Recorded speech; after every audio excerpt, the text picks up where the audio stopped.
ফরিদপুরের আলফাডাঙ্গা উপজেলায় সোমবার সকাল 10টা 30 মিনিটে মাত্র 3 মিনিট স্থায়ী একটি আকস্মিক কালবৈশাখী ঝড়ে ব্যাপক ক্ষয়ক্ষতি হয়েছে।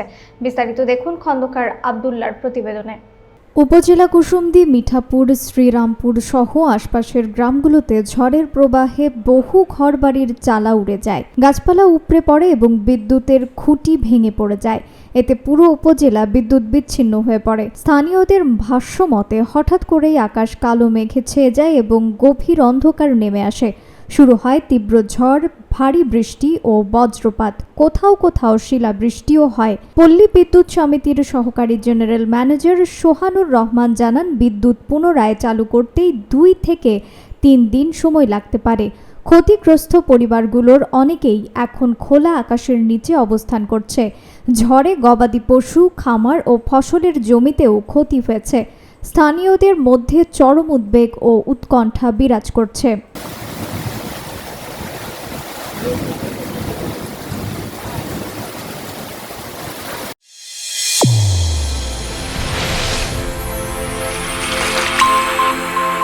চ্যানেল A1 হৃদয়ের স্পন্দন।